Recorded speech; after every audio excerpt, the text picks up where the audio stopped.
নদিয়ার কৃষ্ণনগর মানে একদিকে যেমন মাটির পুতুলের সম্ভার, তেমনি আরেকদিকে নদিয়ার কৃষ্ণনগর মানে সরপুরিয়া ও সরভাজা বিখ্যাত। নদিয়ার কৃষ্ণনগর এক ইতিহাসের সাক্ষী, যেখানে নদিয়ার কৃষ্ণনগরের একদা সময় রাজা ছিলেন কৃষ্ণচন্দ্র রায়। তার হাত ধরেই কৃষ্ণনগরের মাটিতে দুর্গাপুজো সৃষ্টি। একদিকে যেমন কৃষ্ণনগর রাজবাড়ির মা দুর্গা রাজরাজেশ্বরী যেমন বিখ্যাত, তেমনি আরেকদিকে বিখ্যাত নদিয়ার কৃষ্ণনগর সদর শহরের জগদ্ধাত্রী পূজা। আর জগদ্ধাত্রী পূজা মানে কৃষ্ণনগর সদর শহর একেবারে নতুন সাজে সেজে ওঠে বলা যেতেই পারে। তেমনি দুর্গা জগদ্ধাত্রী পূজার পাশাপাশি আরেকটি পূজাও বিখ্যাত নদিয়ার কৃষ্ণনগর সদর শহরে, মা মহিষমর্দিনী পূজা। আর এই মহিষমর্দিনী পূজা নদিয়ার কৃষ্ণনগর সদর শহরের প্রাণকেন্দ্রে অবস্থিত।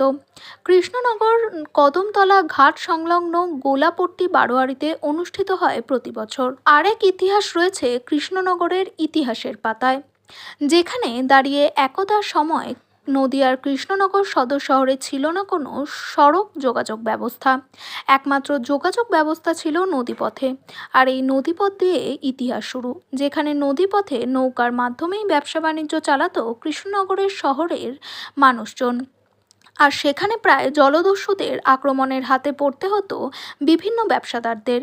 এক সময় নদীপথে জলদস্যুরা আক্রান্ত হলে ব্যবসাদারদের মায়ের স্বপ্নাদেশ পান, যেখানে মা বলেছিলেন, আমাকে ঝুলন পূর্ণিমার আগে অষ্টমী তিথিতে আমার পুজো কর, তবে তোরা রক্ষা পাবি। তারপর থেকে ব্যবসাদারদের হাত ধরে রীতিমতো কৃষ্ণনগর গোলাপট্টি বারোয়ারিতে শুরু হয় মা মহিষমর্দিনী পূজা।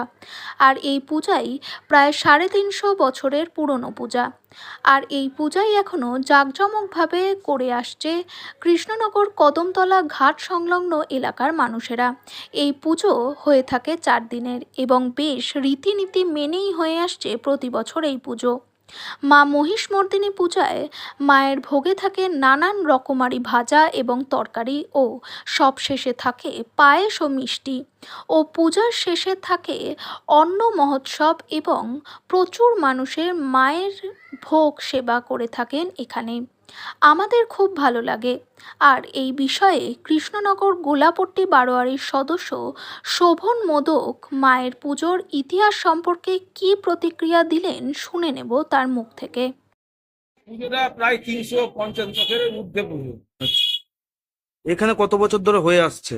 এখানে 350 বছরের ঊর্ধ্বেই পুজো হয়ে আসছে। এটা হচ্ছে মহিষমর্দিনী বারোয়ারি। এই বারোয়ারিতে মহিষমর্দিনী মায়েরই বারোয়ারি, পরে গোলাপুরি বারোয়ারি ঠাকুর পুজো হয়েছে। এই যে ঠাকুরটা দেখছেন, এই মায়ের মহিষমর্দিনীরই বারোয়ারি। যে এই যে পুজোটা, এটা কি পুরো কিভাবে করা হয় বা এর ইতিহাসটা যদি একটু বলেন। এর ইতিহাস হচ্ছে, আগে তো সড়ক পথ ছিল না, তখন জলপথে ব্যবসা হতো। আমাদের পাশেই নদী, তো তখনকার এখানকার ব্যবসাদাররা সড়ক নদী পথে ব্যবসা করতো। সেই সময় জলদস্যু আক্রান্ত হয়। জলদস্যু আক্রান্ত হলে ব্যবসাদাররা মায়ের আরাধনা করে। তখন মায়ের স্বপ্নদেশ পায় যে ওই ঝুলন পূর্ণিমার আগে অষ্টমী তিথিতে সপ্তমী হিসাবে পুজো করলে তারা উদ্ধার পাবে। তখন থেকে এই পুজোটা শুরু হয়। এবং এই পুজোটা কিভাবে করা হয় বা কতদিনের পুজো এটা? এটা বললাম 350 বছরের ঊর্ধ্বে পুজো। এবং কদিনের এটা? এটা 4 দিনেরই পুজো। আজকে অষ্টমী তিথিতে সপ্তমী হিসাবে পুজো, আগামীকাল অষ্টমী, তারপরে নবমী, তারপরে দশমী। তো মায়ের ভোগে কি রকম কি পদ থাকে? মায়ের ভোগে আমাদের 5 রকম ভাজা থাকে, খিচুড়ি ভোগ দেওয়া হয়, প্রসাদ থাকে, লাউ থাকে, হ্যাঁ, পায়েস থাকে। এবং আগামীকালকে অষ্টমী তিথিতে আমাদের এখানে অন্ন মৎসব হবে।